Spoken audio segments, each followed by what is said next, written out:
Sally and Pippa, if you want to sit back down, you're so welcome, because otherwise you'll be here for 30 minutes looking like lemons, but you're beautiful as you are. So thank you, Brian and Nick, so much for inviting me to lead the creative work stream. As an ex-advertising journalist, never ever a creative, I feel deeply fraudulent for addressing such an expert room. But Brian and Nick must have had their reasons for inviting me, all those coffees in Wimbledon Village where we talked about the work. Perhaps with my next list, you'll understand why. I was lucky enough to work on campaign at an absolutely incredible time for the work. Cadbury's Gorilla, Guardian Points of View, Guinness Surfer, Levi's Laundrette, Tango Orange Man, Wonder Bra Hello Boys, Boddington's Cream of Manchester, The Army as a brand, management trainee for The Economist. Absolutely amazing. The kind of work where you really can't tell where the media and creative join is. Everyone's collaborating to produce something special, something that works. When I joined the industry, advertising agencies also publicly wondered in the pages of campaign and at conferences whether they should position themselves as marketing agencies or as creative agencies, meaning that the number of creative awards they could win alone would attract business. Doesn't that seem weird today? Ripple dissolved to 2025. We're faced with all the horny old issues that Nick set out this morning, and my work stream exploring what we would change. Our group has included clients, intermediaries, strategists who work in the US and China. Shout out to Evan, who's flown in from New York today. Thank you so much for coming. Agency chief execs, and of course, creatives. Everyone has expressed strong and passionate views. I'm so grateful to them all. As we tried to get to a concrete program for change and clarity on what the promised land might look like, we kept coming up against a challenge that's rather unchanged since I was editor of Campaign well over 15 years ago. As creatives, we thought, have we boxed ourselves in by tying the word creativity to just the production of ad collateral? A kind of artistic mysticism. If creativity meant more and could be done by more people, would that strengthen the idea that agencies are where creativity grows, not just where it's hoarded? Maybe our speakers can answer that question. Mick Mahoney is an accomplished creative director with 30 years' experience. He has led 3 of the most successful network agencies in the UK. He's now an author, trainer, and consultant to brands. Dillah Zakbah is the new deputy ECD at Fold 7 in London, one of our finest indies. Her expertise lies in innovation, social media, and experiential. She started out in Singapore before working in the US, both coasts, and latterly, very recently, she left Uncommon Creative Studios. She's very much in demand. Mick's going to set the scene, and then Dillah's going to let rip. Let's welcome them to the stage.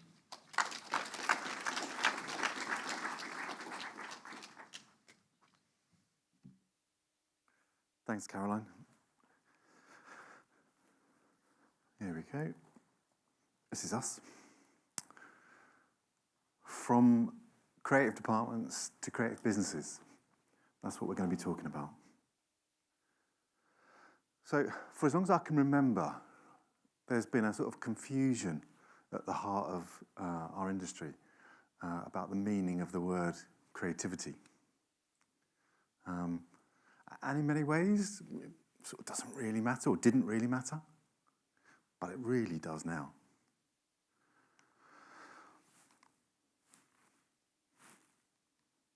There we go.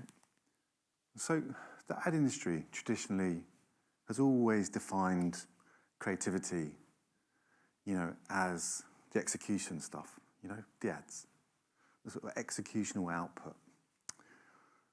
And people who have creative in their job title as the sole custodians of that. And honestly, it was all well and good. All the time there was a really limited number of clearly defined and really well understood kind of creative deliverables. I think everyone just probably thought, well, why bother challenging it, right? That was the status quo. Creatives created creative in creative departments. And everyone else was sort of seen as an ancillary service. Lovely, nice and straightforward. Worked for years, right? Cornerstone of the industry, pretty much. Everyone knew their place. Everyone knew what to do, and we did it. The thing is, as I'm sure you've all noticed, hope you have anyway, the world's pretty well changed overnight, pretty dramatically, pretty emphatically. And not just our industry, but yet every industry. The problems we're all now trying to solve are way more complex, requiring much faster responses from a much broader mix of abilities and talents and skills. And by the way, they all need to be really seamlessly connected, not bolted onto each other. And as a consequence, the need for kind of creative diversity has grown unbelievably. And has led to a far more expansive definition of creativity. As the single most powerful business and life skill that you can possess. And one that's fundamental to everyone's role in business, in any business, right? Now, that's not just my point of view, because if it was, you could just disagree with me. It's actually the view of the World Economic Forum. They consider creativity to be essential for individuals and businesses to prosper at this time of unprecedented change. There's no map for this, right? There's no roadmap. We've not been here before. Creativity is now getting championed by many industries, for its ability to encourage resilience, adaptability, and to help people embrace the sort of headwind of change that we're constantly sort of getting buffeted by. And to sort of solve all these legacy issues that we're now facing. How do we rewire and replumb everything to move forward? Keep pace with innovation. And importantly, foster positive, inclusive cultures. That's how a lot of the world are now looking at creativity. Except us. We're not. It's still pretty much, honourable exceptions of course, but still pretty much universally, as an industry, kept under lock and key in creative departments. Without question, we're going to arrest our industry's development if we continue to make creativity the sole domain of the creative department. Hence the title of the talk. It's time to expand our understanding of the role that creativity plays in our business. Now, to be clear, I'm not saying that everyone, you can just sort of hear it, can't you? Oh, we're all going to write the ads then, Mick. No, not what I'm saying. I'm not saying that, everyone's creative, as we've sort of currently understand the definition of creative. We're always going to need experts in creative execution, like the list that Caroline gave of all the wonderful things. You need those wonderful creative magicians to execute that wonderful stuff, right? You need specialists. You're always going to need specialists. But no department can have the monopoly on creative thinking anymore. And just to reassure everyone, I suppose particularly creatives, although I suspect there aren't that many creatives in the audience, this more expansive definition of creativity still leads to great creative output. It does nothing to diminish the importance of creative craft. The opposite. It just takes a broader view of how you get there, who's involved, and what that output can be. In actual fact, it celebrates specialists, but it also promotes collaboration, right? Which is pretty much where we need to be. Nuts. There we go. It also increases your ability to adapt to change and apply creativity in so many more ways, which again, is what everyone is now facing into. But also, it creates a far more enjoyable, productive, creative culture. And that leads to fewer tension points. Politics, factions, lost momentum, all the stuff that drags everybody down and seems to more than ever. Everyone's fighting for their little bits. What's not to like about approaching it like this? There's no downside to us. But the trouble is, I can just hear the LinkedIn whiners now. You know, you're right to say, you know, Pippa and Sal, that it is an intimidating environment, you know? And if you say something that are big, like I've got 3,500 followers. I'd say 2,500 of them probably are agency creatives. If I were to say this on my LinkedIn profile, honestly, I would get deafened by the pings telling me that I was responsible for ruining everything. It was better in the old days, Mick. We should be looking backwards for the answers, not forwards. The fact is, right, we're hardwired to hate change. Biologically, sociologically, we're hardwired to fear change, right, as humans. All sorts of complicated reasons why. But it serves absolutely no purpose to constantly ache for the return of this kind of mythical era, right? It's not coming back. Okay, so look, if clients still blindly trusted agencies, if there were still really healthy margins, if there were big production budgets, right, and none of that benchmarking malarkey got involved, and if the industry was still bursting with creative talent fighting to get in, you know, and like me when I started, willing to work for nothing, I'll do it for nothing. I'll live in a squat in the Elephant and Castle for 6 months, it's fine, I don't care. That's how much I want to get in. If there was still 12 weeks on a brief, or actually even better, 16, for anyone that ever worked at Lowe's in the early 2000s. A reduction in the ways consumers connected to brands. Selfish sods, you know, want all these choices. And if we lived in a less holistic, connected, instant access world,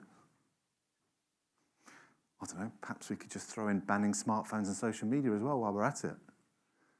Then yeah, maybe we can go back to how it was. Maybe those good old days will come back, right? But that's not happening anytime soon, is it? Certainly not in any of our collective career spans or lifetimes. So my advice, it's time to get over it. It really is. It's time to get over it. If advertising isn't relevant to its time, doesn't operate in a way that's relevant to its time, serves absolutely no purpose to anybody. Our only option, as Dillah and I see it, just in case I get quoted on LinkedIn, is to get creative about how we embrace the future of creativity.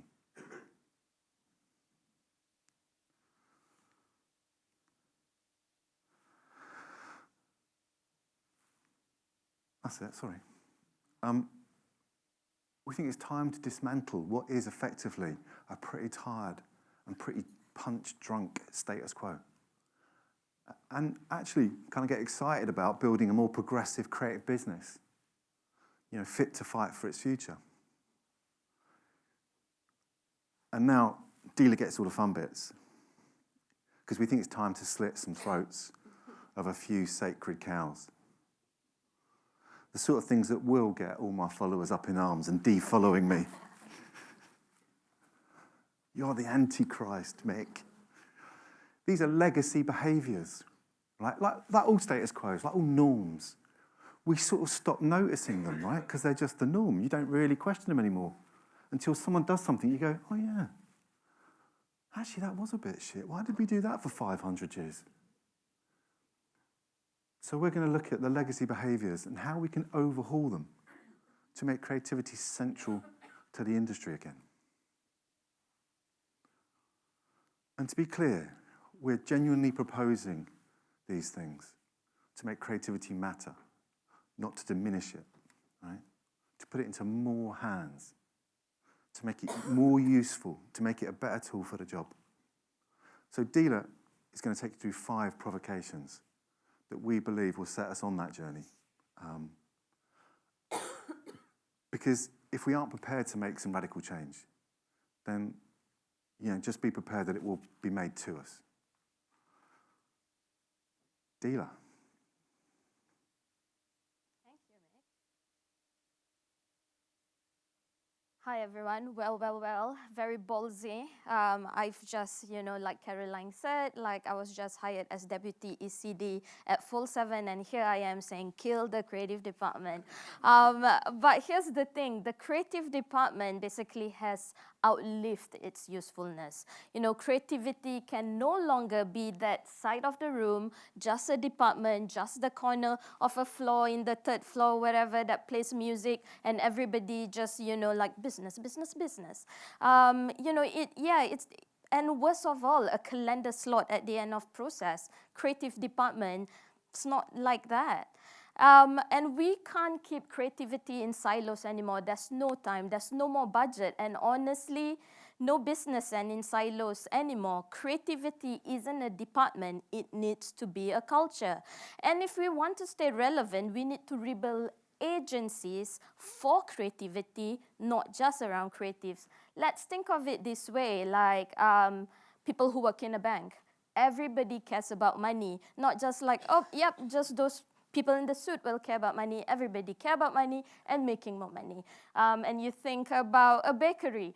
Everybody care about, making the best pastries in the world, not, team in accounting doesn't care about, baking the best, pain au chocolat or whatever. Everybody cares about it. So why isn't it in creative agencies that only one department that needs to care about being creative? Right now, our industry actually looks like a process chart from the 1950s, just with a nice fancy font and a Mid-Journey image at the background. There's nothing that have been really changing about it. We've industrialized creativity and we turn it into a production line. And, that's the fastest way to kill it. We need to stop managing creativity and actually start believing in it, because process doesn't promote creativity. It actually promotes control, the mess, the chaos, are we even going in the right direction? Is that good enough? Is that not good enough? All the mess is where the birthplace of real ideas is. We need to stop managing creativity and actually start believing in it, because creativity isn't defined by the mock-ups at the end.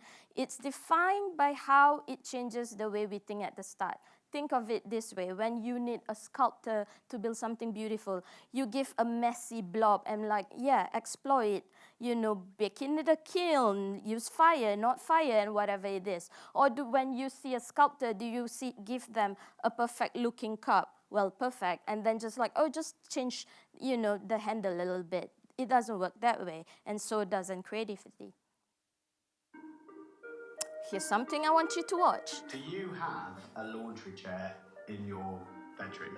Do you know what I'm talking about? I call it the throwing chair, but yeah, I know the thing you mean. You're talking about the thing where you take your clothes off at night, you throw it on a chair rather than putting them in the wash or whatever.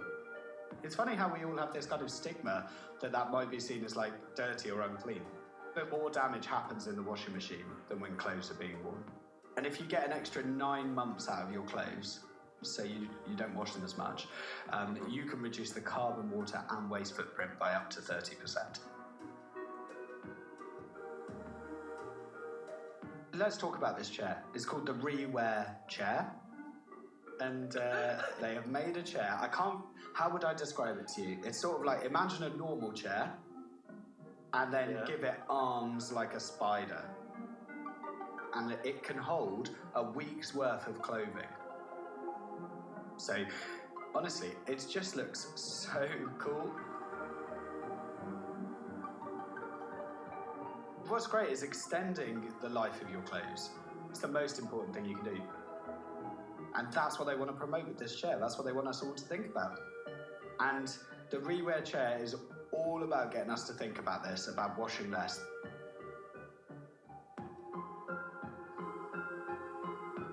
It makes us all think, oh yeah, okay, it's all right that I'm doing this. The laundry chair is not an embarrassment. You just pick up the t-shirt from off the chair, you give it a sniff. If it doesn't smell too bad, then away you go. What was it called? Rewear chair? The rewear chair, yeah. I mean, come on, that's a great name too, isn't it?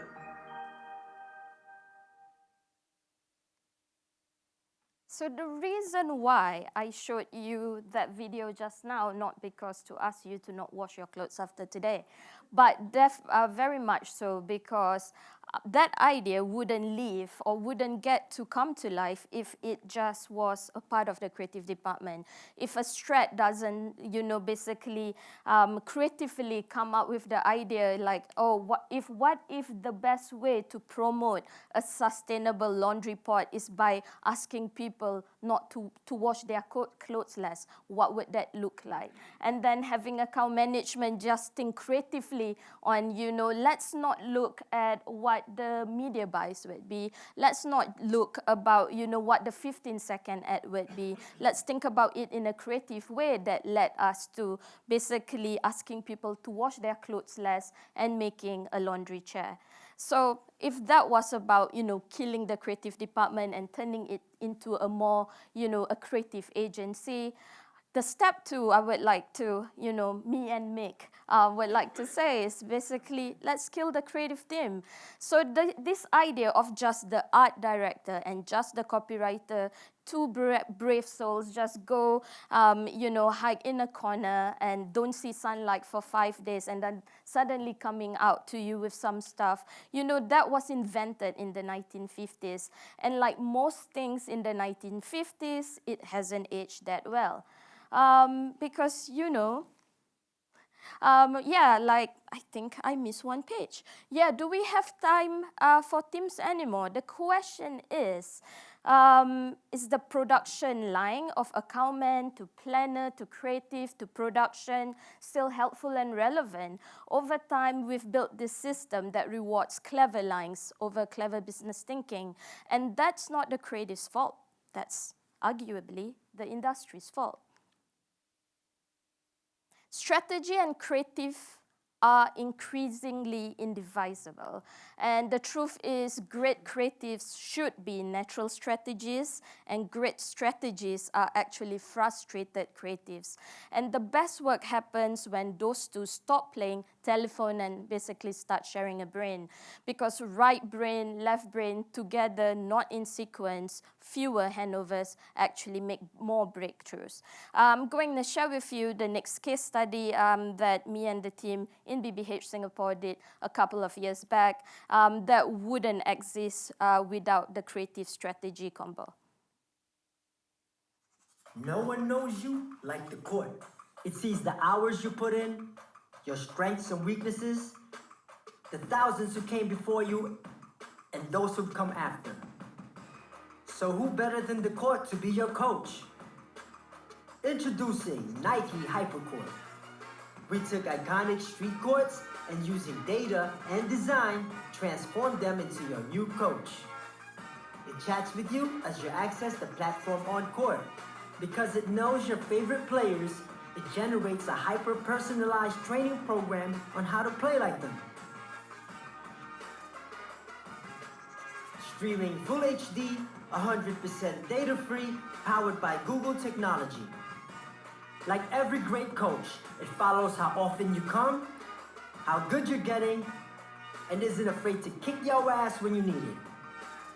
Best of all, the court art is just one giant coach's clipboard with murals that train you.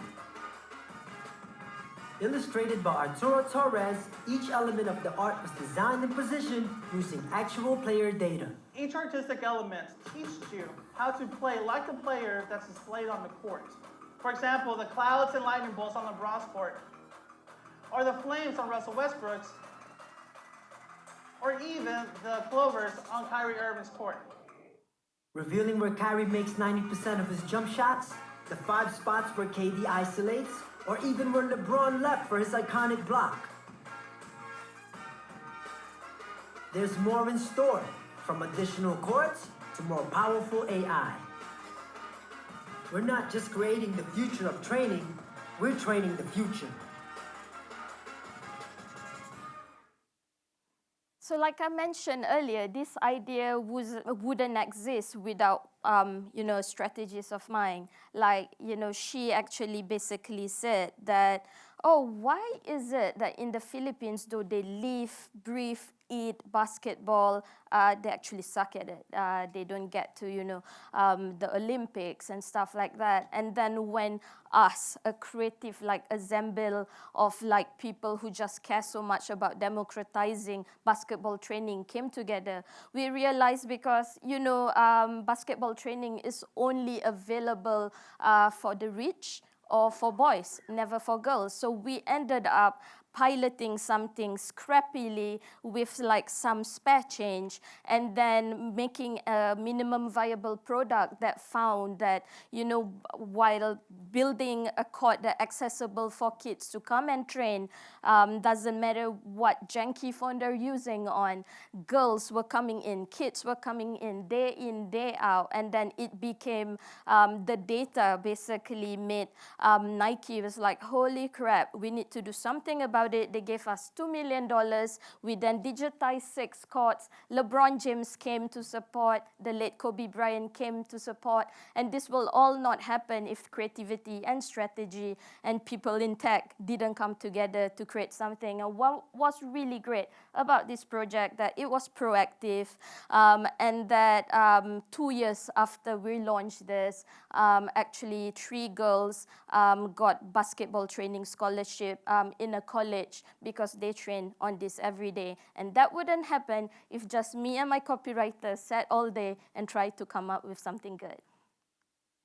And step 3, kill the creative over promise. So expectation is the biggest amplifier of disappointment, right? Our industry, been promising diamond encrusted creativity basically on Primark's budget.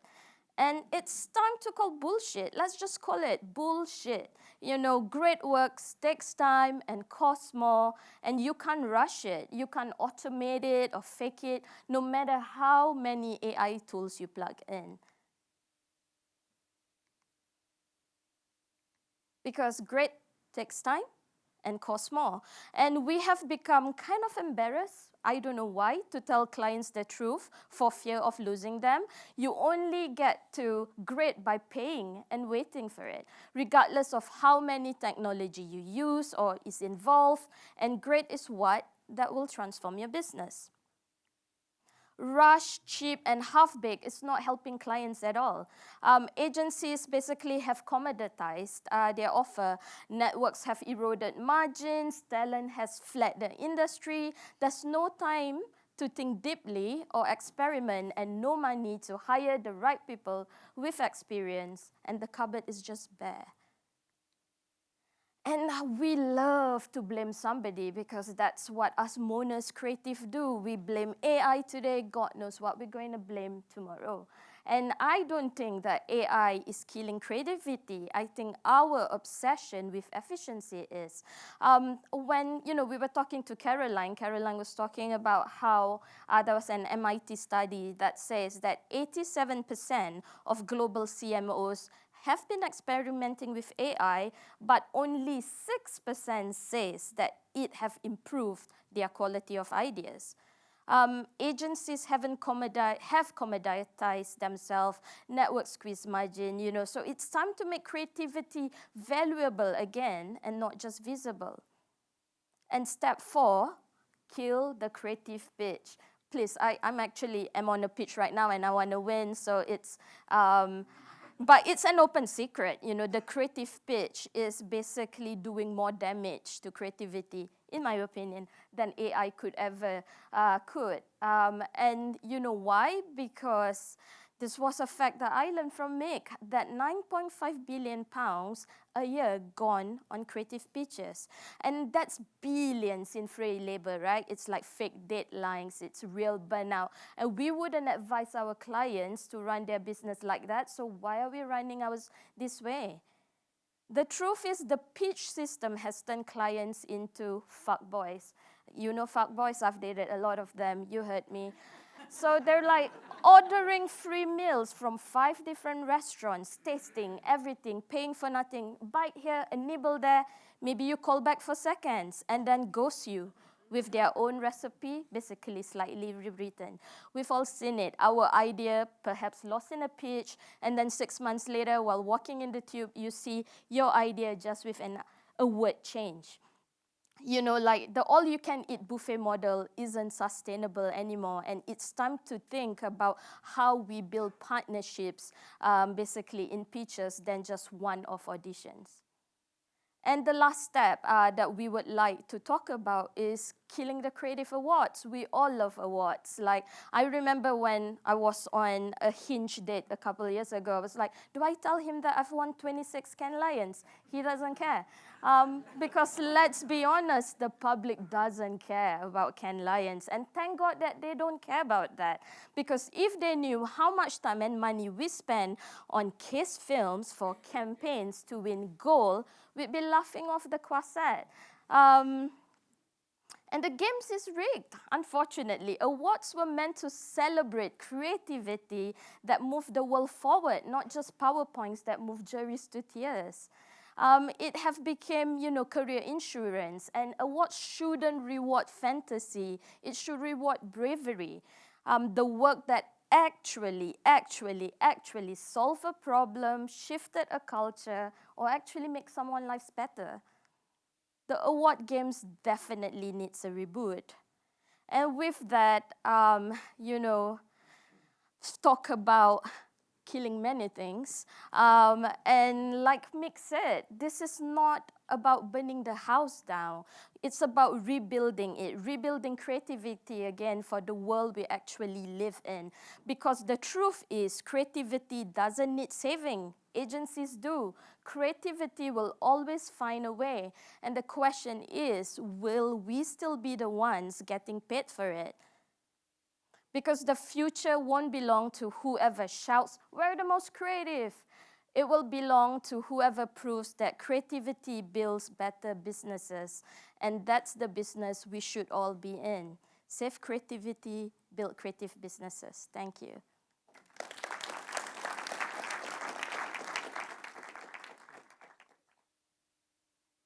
Right, this time we do have audience feedback and Q&A. So could we have Mick and Dillah and Caroline? Could we also have Pippa and Sally? We've got 10 minutes if my strategy is still working. I'm not sure it is, but anyway, we'll try. Maybe more. So, a bit of lights up, please.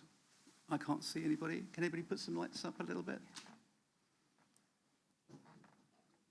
Right, so let's start. I can see a hand up there. Could we start here, please?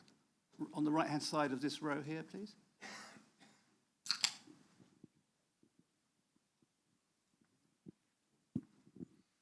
Hi everyone, my name's Omar Oakes. I'm a journalist who cares very much about advertising. Thank you, I really enjoyed that. Now, because I'm a journalist and not a practitioner, you might have to hold my hand tighter than everyone else in the room. Could you explain to me, Mick and Dillah, how what you've just said about killing various sacred cows, how that's consistent with what Caroline and Nick were talking about in terms of models this morning? Because it seemed like right at the end, there was kind of a gloomy acceptance that the future's not great for creativity in the industry. Now, there was a lot about what we shouldn't do anymore, but I was wondering, okay, well, what should you do?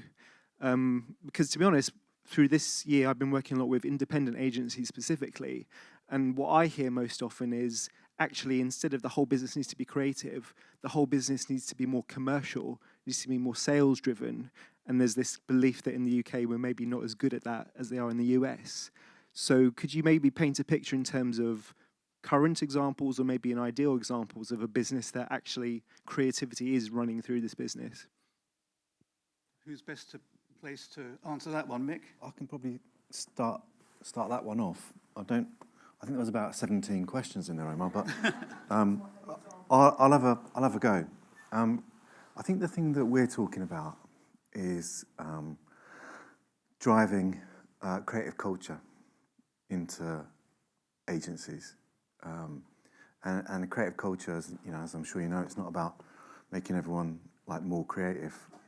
It's actually in allowing a much more sort of open way of working with everybody, kind of bringing down a lot of the silos and the barriers, developing a greater sense of kind of psychological safety that everybody can input, no matter how kind of daft or interesting, it might be. And that's really what we're looking at, is trying to give everyone trying to allow everyone to move with the pace, the skill sets, the support, the belief system, the culture that is going to enable us to sort of stop this thing being a massive shit fight. Because I'm sure the agencies you're talking to, if they're being honest, they're telling you they're working round the clock, they're not making enough money, they're flat to the boards, like everyone's pretty unhappy. Maybe they're doing some good work, but mostly they're probably not. And actually, if that's the future everyone wants, then good luck to everyone. I don't know many people that are going to want to engage in that. And how do we sell that to the next generation? How do we sell that to the next generation of people? Thanks, Omar. Mick and Dillah actually weren't here this morning because Mick was training people at D&AD and Dillah was on a pitch. So I'll respond to what Caroline was saying this morning, which is I think what the guys are saying is using completely different language, but they're absolutely talking to the top right-hand corner of Caroline's presentation. Indeed, there was a line in your presentation which said we need to move from a creative service. Yeah, exactly. Yeah, you said exactly what we've just said, but we've used slightly different language and a different tone of voice. Over here, please.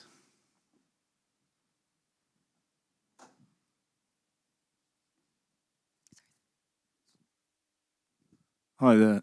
Kevin May from Styx, a consultancy based actually in Seattle. We've just done a study with the 4As, the sort of American equivalent of the IPA, among 2,000 people working in the industry at the moment.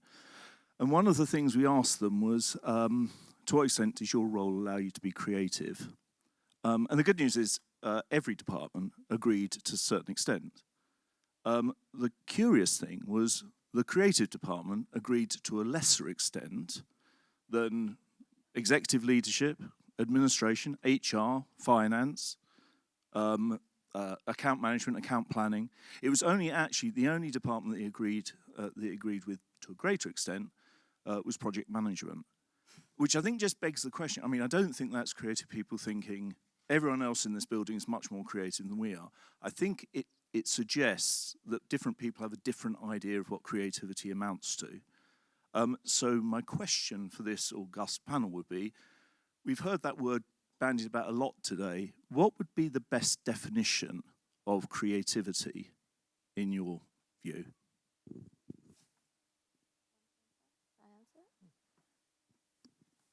Thank you for your questions. I think like the creatives that probably answer that survey probably I'm not answering for them, but I would like to think the reason why they think that way is because like they have worked with people who are just trying to stifle them from getting to express, getting to like really explore what creative output is, and like when you give everyone a space to show up as themselves and be able to speak what they want to speak and come from their own point of view and also a diverse point of view, I think like that nobody would say that, oh, I do not want them to have a creative opinion. And to answer your question on like what the best creativity would be, I think the best creativity to judge what a best creativity or creative work would be, like I have this thing that I like to use as a barometer for my teams, which is MBE, matter, better, and entertaining. Like it needs to be at least 1, if not 3, because if you don't actually solve problems with a creative solution that makes the world, the product matter or make something better or actually entertain people for the fact, there's a pollution of creative ads everywhere, then you do not, you do not basically be successful about it. So for me, that the best way to look at what creative is, or the best kind of creative output would be something that, matters better and basically very much entertaining. Anybody? Right, I've got a question here. Matt?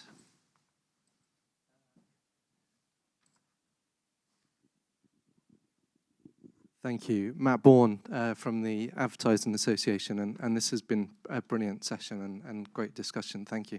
I wanted to dig in a little bit more as to what we actually are looking for when we're recognising advertising work that really makes a difference. I loved your kill the creative awards kind of point. We're wrestling with it at the AA because what we're trying to do is make the economic case to government of the contribution that advertising makes. And the lens we look at it through is it fosters innovation, it promotes competition, it helps a business get market share, normally for a better product or a better service, and it creates jobs. And that's what resonates with MPs and people that make decisions about our industry and whether they're going to regulate us or not. So my question is to the panel is help me understand how we go about better recognizing truly brilliant work, and how we do that through awards or through measurement to give us the evidence that we need. Is it?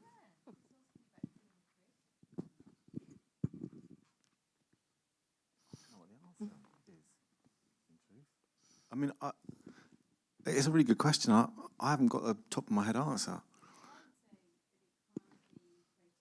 Mick, do you want to pass the microphone to Sally? I would say that you can no longer, or you should no longer judge creativity in isolation of effectiveness. We've all seen Cannes Award winners that actually have done zilch for the products that they're advertising. So I feel like we need to be able to bring those two strands of thought together. Is it a brilliant idea that has driven tangible business effect? If it hasn't, it's not a brilliant creative idea, right? It has to be the two things coming together. I think that was the point we were already making about Kill Cannes. I mean, I didn't mean Kill Cannes specifically. It's just made a good title. But it can't just be, because like creatives will do what they do to try and win awards because it's career protection, it's insurance, right? The more awards you got, better your chance of a pay rise and a promotion and longevity in your career. So it's sort of it's become like that. But because of all the, everyone knows it goes on, and anyone at a really senior level is well aware of how much money is spent winning those awards because it moves the needle, right, for share prices and everything else for networks, and it is a little bit, it's not a level playing field, and so I don't think anything that is like that, it operates like that, can really be seen to be the definition and holy grail of what great creativity is, because it isn't. But then you don't want the pendulum to swing so far back the other way that unless it absolutely screwed the last penny out of absolutely everything and was really sick. Because, I'll never forget when Russell Ramsey left BBH to go to JWT. We all met back in the pub one day, and he said, the one thing I've learned in the last 6 months. And we said, what's that? And he goes, shit work works. It's a real lesson for us. So I think it's a series of, things. It has to prove that, does it make everyone feel something, right? Because that's the purpose of good creative. It's got to make you feel something, not just think something, because, we all make decisions from our heart, not our head. So does it make you feel something? How tangible is that? I don't know. But that's generally what creative awards are based on mostly. And then has it been successful? And was it innovative? Did it do something new through media, through tech, whatever? It's a good question, though. I don't have a top-of-my-head answer. I do think it's got its own work stream, though. One final question before a commercial break. Here we are. Sarah, is that? Okay. There's a microphone coming.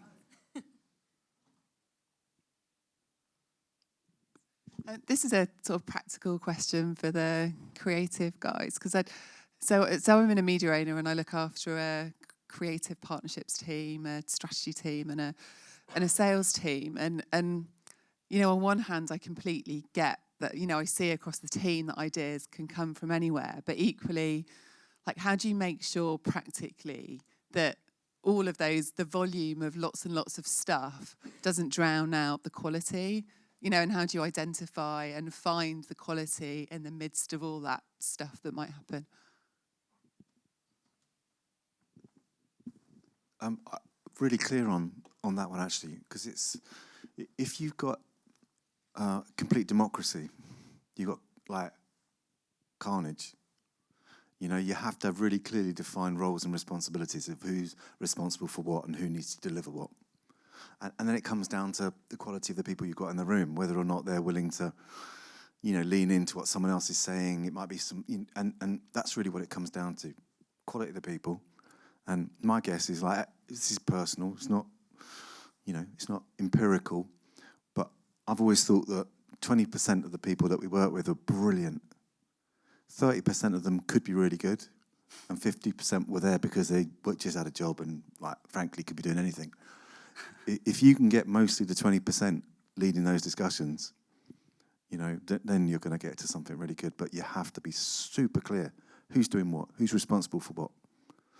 Otherwise, it's an absolute complete mess. Right, on that note, could you please put your hands together to thank both the comms planning and creative work streams? It's time for a commercial break before tea.